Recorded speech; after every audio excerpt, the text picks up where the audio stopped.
Continuing on, we have a function rule W equals 146C plus 30,000. It represents the total weight in pounds of a concrete mixer truck. What's a concrete mixer truck?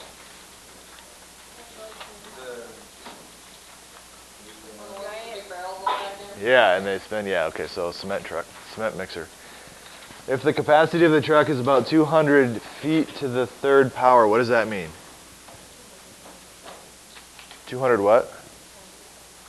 No, the units right here, feet to the third power, what does that mean?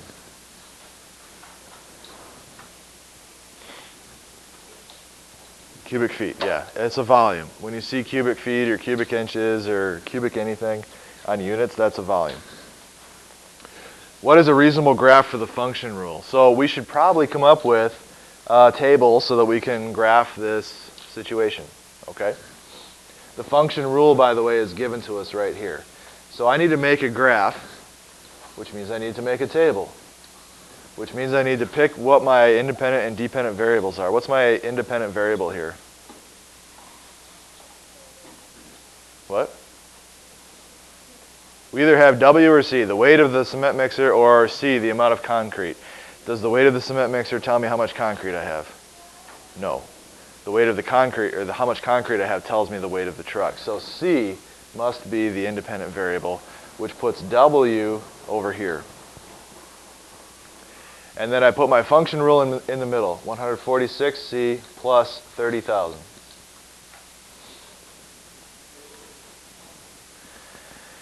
Okay, now we need to pick some numbers that we can put in and make ordered pairs. So think about this for a second. Usually with real world problems, there's going to be smart numbers to pick and there's going to be not smart numbers to pick.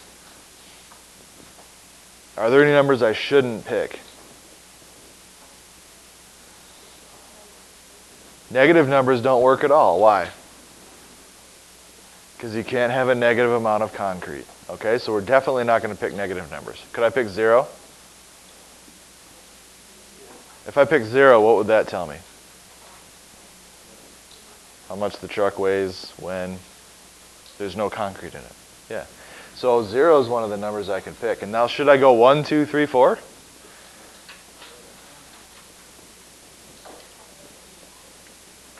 If I wanted to, I could, but should I? Why not? Takes too long?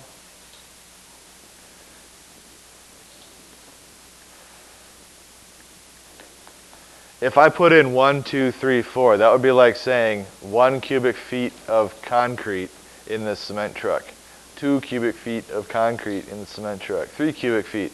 But how much concrete can this thing hold?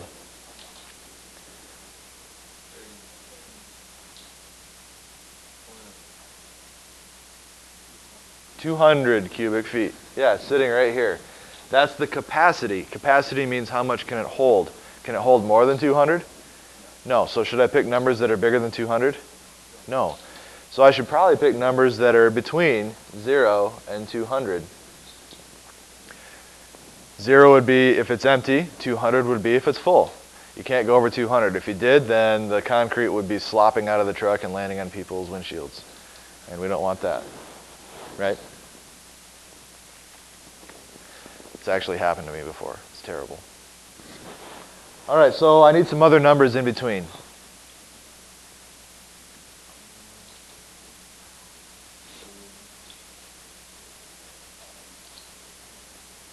Like I got 0 and I got 200. Something in between 0 and 200 would be 100. That seems pretty good.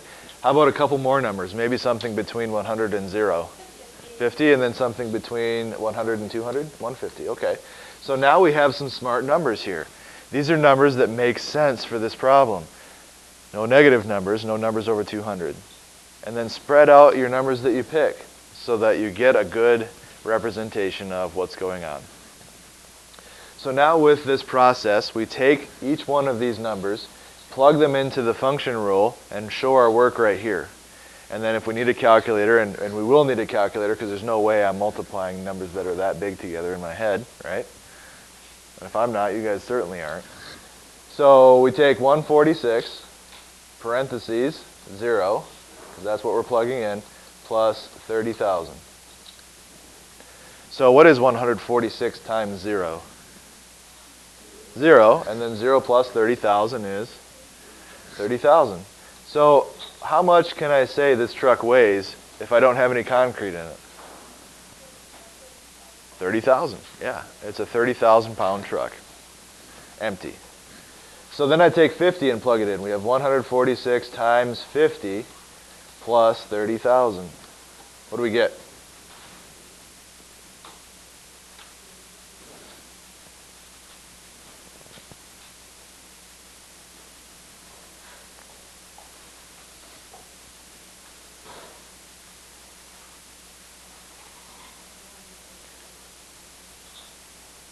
$187,300? I don't think so.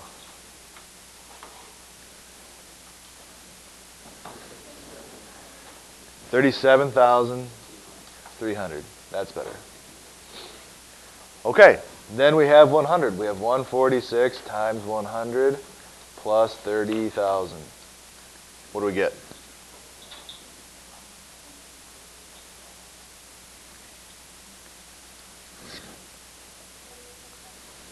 $44,600 is right. And then we have 146 times 150 this time, plus 30,000. What do we get? 51,900. And then finally, 146 times 200 plus 30,000. 59,200. Okay. So we have 5 ordered pairs now. That's probably going to be pretty good to draw our graph, whatever it's going to look like. Okay. Now we want to make the graph, so what should I do first? Yeah, that's right. You're going to have no negative numbers again.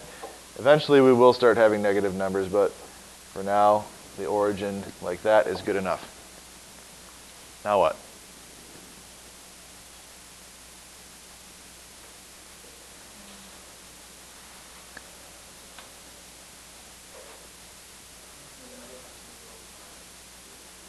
Before I do scale, though, I need to do what? Labels. So on this axis, my x-axis is going to be the C, and C is amount of concrete.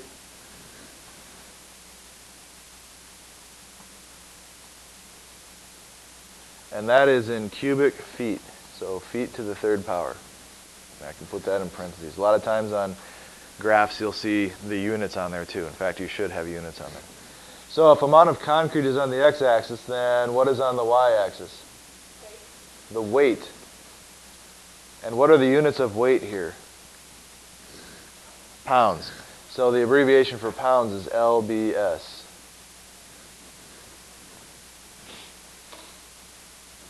Don't ask me why. Or you'll owe me another candy bar. All right, now we got to come up with a scale. So for concrete, what should my scale probably be? Got to make it from 0 to 200. I got 14 lines. 50s? 50, 100, 50, 200. That's pretty squished. 25s? 25, 50, 75, 100, 25, 50, 75, 200. I could probably spread that out a little more. Let's go by 20s. 20, 40, 60, 80, 100, 20, 40, 60, 80, 200. There's 200 right there. 20, 40, 60, 80, 100.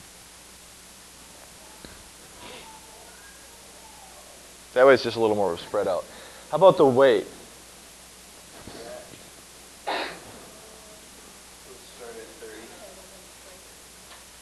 You want to break the graph?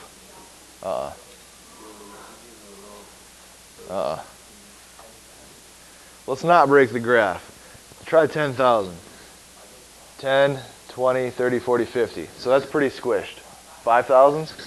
5,000, 10,000, 20,000, 30,000, 40,000, 50,000. That's pretty good right there. Notice that the data here, the 30,000 to 59,000, that's pretty spread out. If everything was between like 51,000 and 59,000, then yeah, I'd break the graph. so that I could see more of what's going on. Because otherwise, I just wind up with like a flat line or something, okay? That's when you want to break the graph. But we're so spread out here that we're going to see a decent graph without breaking it. So let's not break it. We're going to go by 5,000. And then over here, this one was by 20. So I'm going to mark every 10,000. I got 10,000 here, 20 here, 30,000, 40,000, 50,000, and I might as well go up to 60,000 there.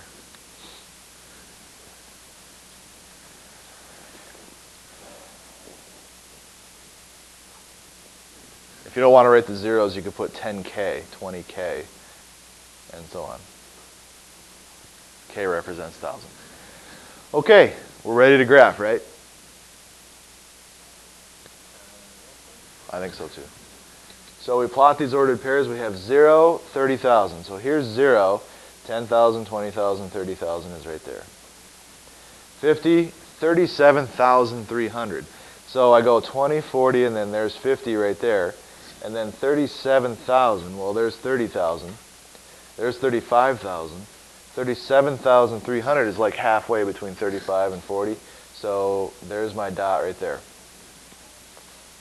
And then I have 144,600. So I go to 100, and then I go up to 40,000. 44,600 is pretty much almost 45,000. So I'll put my dot there. And then I have 150, 51,900. So I go to 150, which is in between 140 and 160. And then I go up to, what am I going to? 51,900. So 50,000, 51,000 would be just a little bit higher.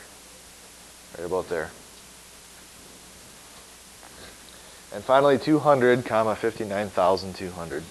So 200 is here. And then 59,200 is almost 60,000. So I'm going to go up to 60,000 and then come back just a little bit and make my dot. Okay, so there's the graph, and this is what we've been doing for the last couple of sections. So hopefully you guys are good at this by now. But it says, what is a reasonable graph of the function rule? So let's think about this for a minute. Are these the only dots that can be on this graph? No, like I could put the cement mixer under the little cement pourer thing and just push the button for like 1 second, and I'm not going to get 50 cubic feet. I'm going to get like 1.2 cubic feet. Could I put 1.2 into my function rule here and get an answer? Yeah. Could I put any amount in the function rule and get an answer between 0 and 50? As long as it's between 0 and 50, right? Because otherwise, or sorry, between 0 and 200, right? Because otherwise, I have concrete spilling out of the truck. Yeah? And I can't have negative concrete. So can I draw a line here? Yes, I can. Because I can pick any one of these numbers for C along here, and I'll get an answer back. And it will always fall along that line. So that's why I can draw that line in. But is this going to be like our normal line where we draw it all the way through the grid? No. Why not? How come I can't go over here? Because there's no negative concrete, okay? You can't have, this would be negative concrete over here, and we can't have that. So this line will not extend out here. What about this way? Am I going to go out this way anymore? No, why not?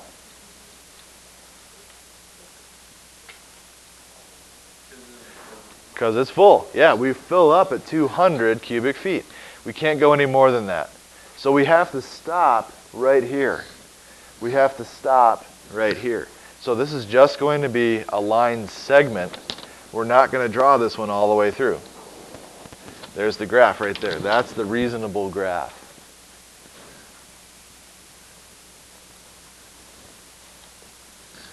Up next, we have this function rule, W equals 8G plus 700. It represents the total weight in pounds of a spa that contains G gallons of water. What's a spa? Like a hot tub? Yeah, like a hot tub. Think a hot tub. Fancy hot tub. Wish I had a fancy hot tub. Yeah, it'd be nice. Hot tub in general. What is a reasonable graph of the function rule given that the capacity of the spa is 250 gallons? So this is very similar to that last problem, except it's a spa, so it's more enjoyable than concrete. So what should I do?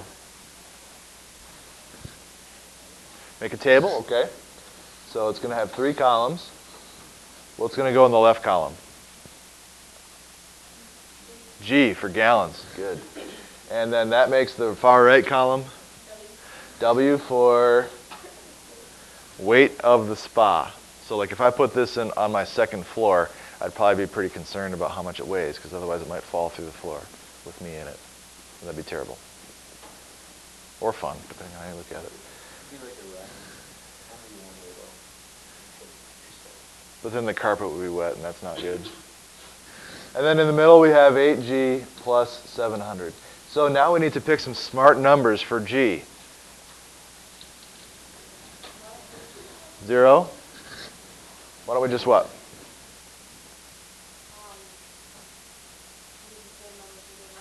Can we use the same numbers we did last time?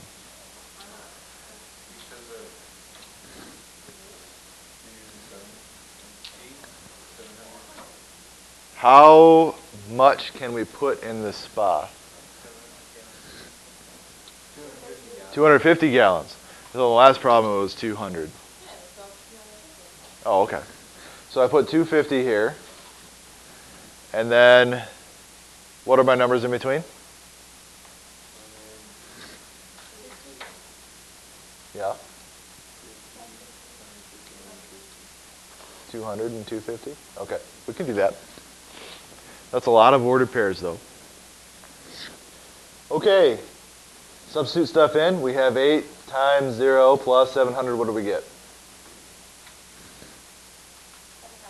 Just 700, yep. So that means that the spa, when it's empty, what? Weighs 700 pounds already. So that's like kind of heavy. Wouldn't want to put this on my roof. 50. 8 times 50 is what? 400 plus 700 is 1100. So bigger numbers than usual, but you can probably do this in your head. What is 8 times 100? 800 plus 700 is 1500. And then 8 times 150? Well, 8 times 100 is 800. 8 times 50 is 400. So that's 1200 plus 700. Yep, 1900. And then 8 times 200. Try to do that one in your head. 1600 plus 700. 2300. And then 8 times 250 is 2000. And then plus 700. 2700. Okay, so what's next? We've got to make our graph. So tell me what to do. What? Before labels. The origin. No negative numbers. And now we can label it. What's going on the horizontal axis?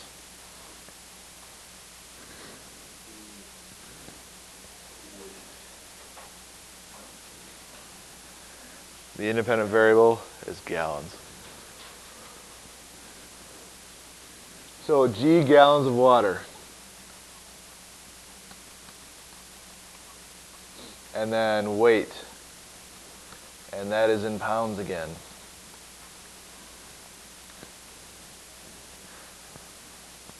Now what? The scales. So for the gallons of water, how far do I have to go? 250.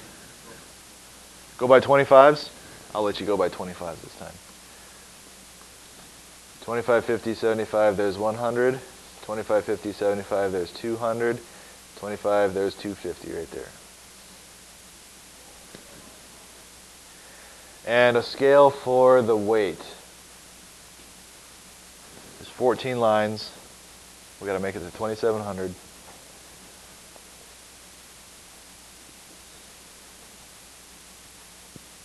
14 lines. If I go by 2s, that would take me to 28. If I go by 20s, that would take me to 280. If I go by 200s, that would take me to 2800. Is that good enough? Yeah. Okay. So by 200s. And then I'll mark those. 200, 400, 600, 800, there's 1,000. 2, 4, 6, 8, there's 2,000. 2, 4, 6, there's 2,800. That's going to be a good looking graph when we draw it. So now make your ordered pairs 0, 700. So 0, 200, 400, 600, 700 is right there. 50, 1100. And we're going by 25s this time. So 2550. And then I got to make it to 1100, which is halfway between 1000 and 1200. Then I have 100, 1500. So here's 100, and then here's 1000, 200, 400, 1500. Then I have 150, 1900. So here's 150. 1900 is halfway between 1800 and 2000. And then 200, 2300. So 200, 2000's there, 2200, 2300. And then 250, 2700. So 250 is right there, and then 2700 is almost 2800. So, what's a reasonable graph? What should I do when I try to draw my line in? Can I draw a line in? Yes, I can, because I can have any amount of water in there that I want, as long as it's between 0 and 250 gallons. So, what do I do?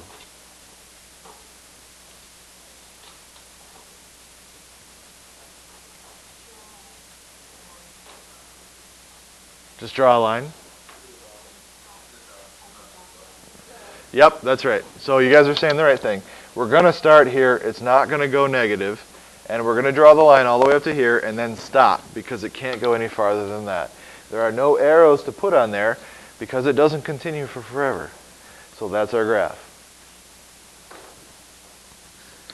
So in those last two problems, we could draw a solid line on the graph because we could be anywhere within that little those amounts that we were talking about, from 0 to 200 cubic feet of concrete, or from 0 to 250 gallons of water.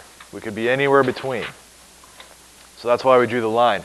But sometimes, and especially in real life problems, you can't draw lines. So we won't draw the line. And that's called a discrete graph, when you can't draw the line. In those last two problems, we were continuous graphs. Now we're going to look at those discrete graphs that we started talking about last time. I said it was just dots. So on these, we're just going to have dots. A continuous graph is a graph that is unbroken from start to finish. I can put my pencil down here and draw that line and continue going without having to pick my pencil up. That's a continuous graph. For a discrete graph, I have just points. I have no choice but to put a dot and then a dot and then a dot and then a dot, and I can't draw a line between because of the situation that I'm dealing with. A good example of that would be sometimes you guys go out and you sell, like, I don't know, flowers or something like that. Can I buy one flower? Yes. Can I buy 2 flowers? Yes. And if each flower costs $2, then can I spend $2 on flowers? Can I spend $4 on flowers? Yes. Can I spend $6 on flowers? Yes.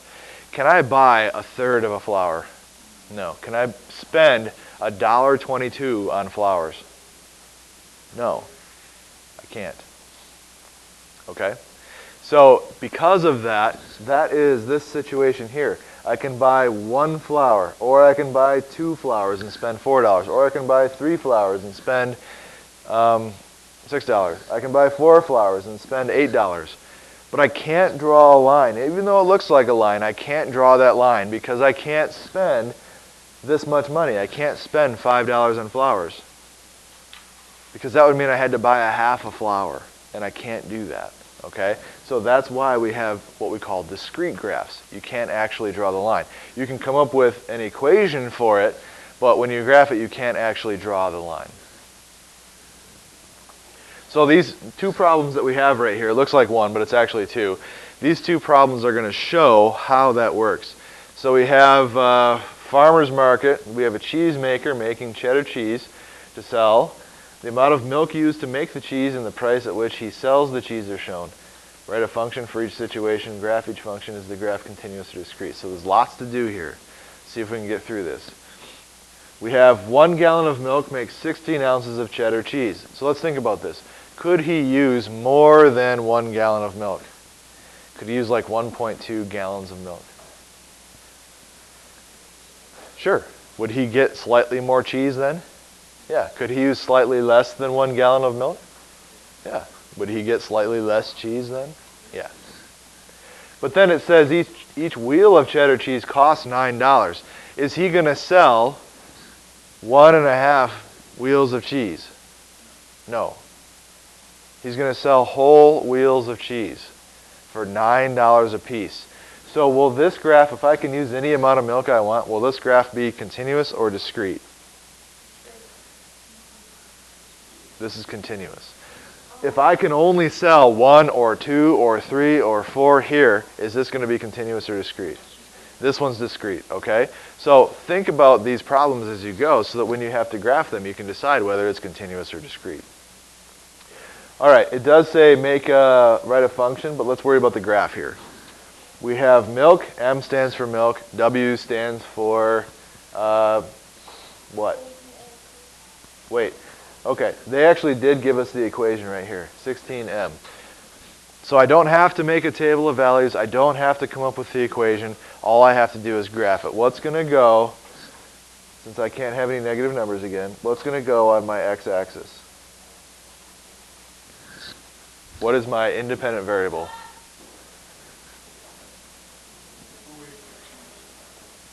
The amount of milk that I use, does that create the amount of cheese that I have, or does the amount of cheese that I have create the amount of milk that I use?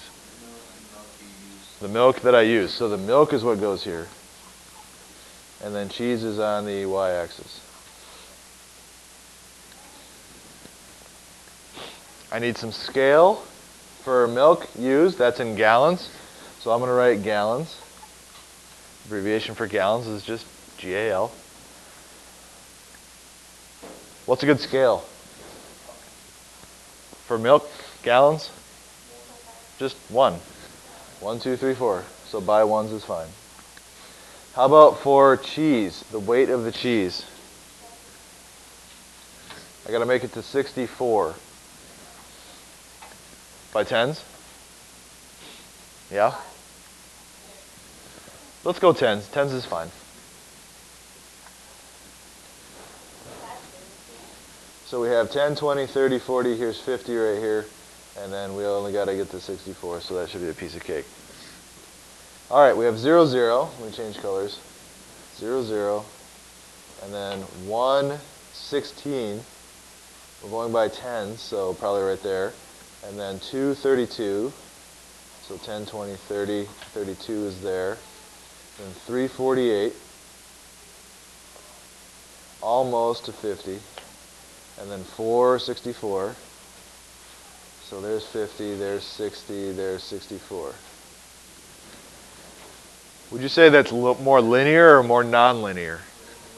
Yeah, that's pretty linear. Now, can I draw a line, or do I have to just leave the dots? I can draw the line. Is there a reason for me to go this way with my line? No, because I can't have any negative milk or cheese. Can I go this way forever with my line? Yes, because I can use any amount of milk I want. It doesn't say I'm only limited to 10 gallons of milk or something. So I can draw that line in there, which means I'm going to draw that line in all the way through my grid, and I'm going to put an arrow at the end. But only on that end, not on the other end.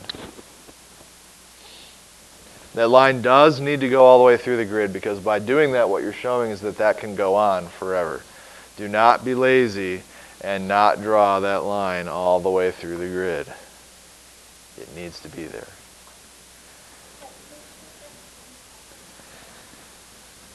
Use a straight edge to draw your line.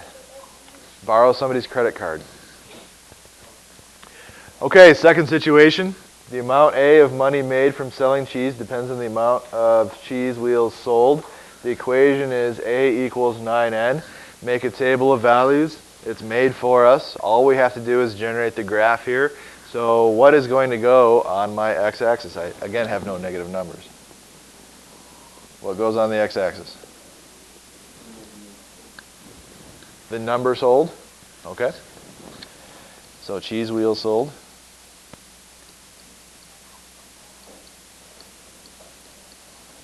And then on the y-axis will be, yep, that's your money. That's like your profit. All right, a scale for the number of cheese wheels sold. By ones is going to be fine.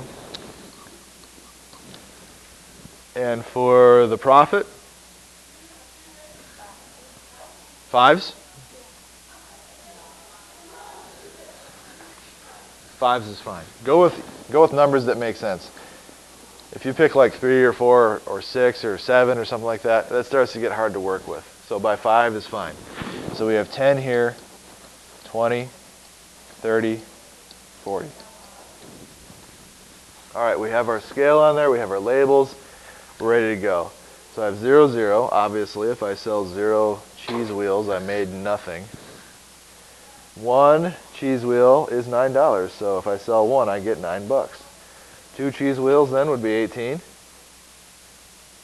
So right there. 3 cheese wheels, 27. So 20, 25, 27. And then 4 cheese wheels, 36. 35, 36. Now, can this be a line? No, it can't. Because I can't sell fractions of cheese wheels, apparently. I can only sell whole cheese wheels. So I can't draw the line in here. Could I continue this pattern? Like if I had 5 cheese wheels sold, I'd have 5 comma what? 45. And I could continue on, right? Like I could sell all kinds of cheese wheels if I wanted to.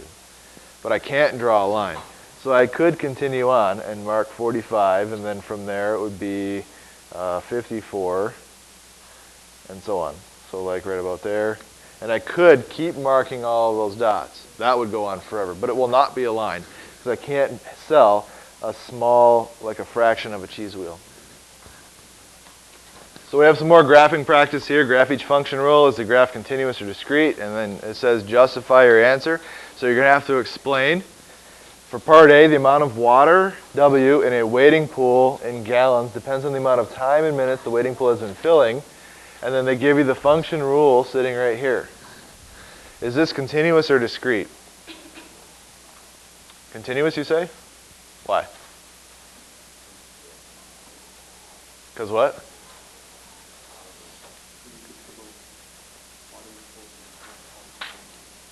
Yeah, I mean, like, picture this. You got a swimming pool, and you're filling it with water. So probably there's a hose into the swimming pool, right? And the hose is just continuously putting water into the swimming pool. I use the word continuous there. It's not a coincidence. So this is continuous. It does say justify your answer, though. So any amount of water works. How about part B? The cost C for baseball tickets in dollars depends on the number N of tickets bought as related by the function rule this. This is discrete. You can't buy half a ticket. So that's what you could say for justifying. Have to buy whole tickets.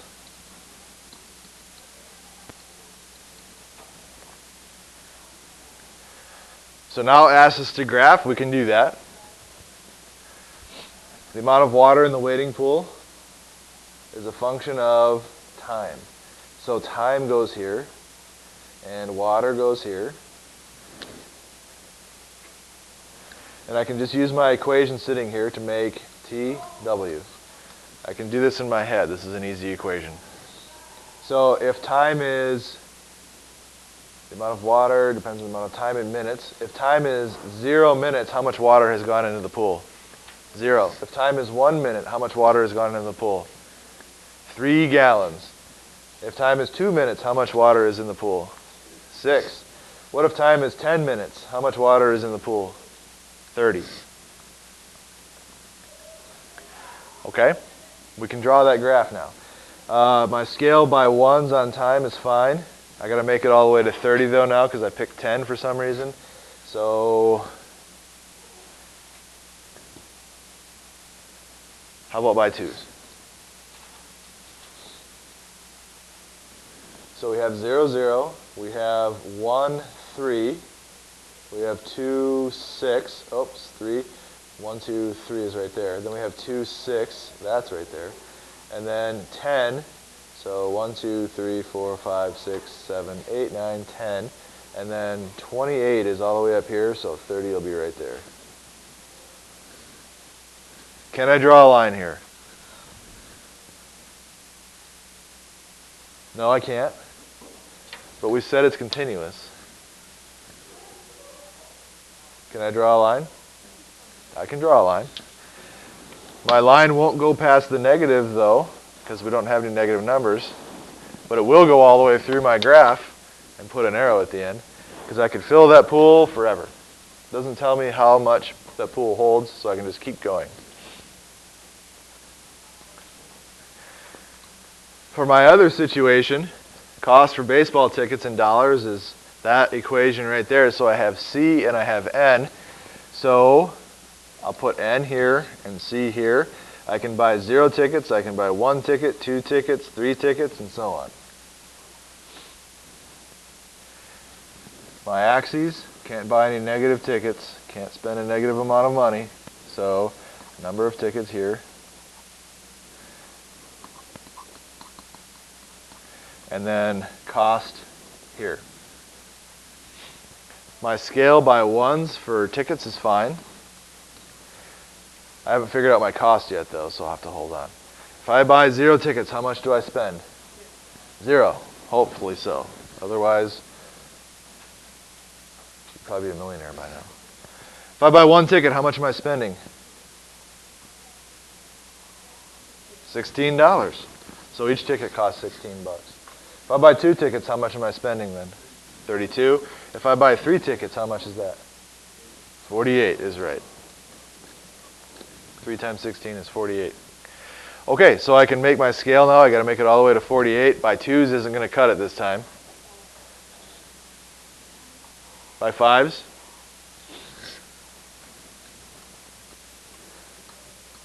Okay, there's 10, there's 20, there's 30, there's 40, there's 50. So we put our ordered pairs on there. We have 0, 0, of course. We have 1, 16, so that's like there. And then we have 2, 32, so that's like there. And then 3, 48, so that's about there. Can I draw a line here? No. Could I continue this pattern and make more dots? Yes, but I can't draw a line because if I did, then I'd be saying that I could buy half a ticket, and we can't do that.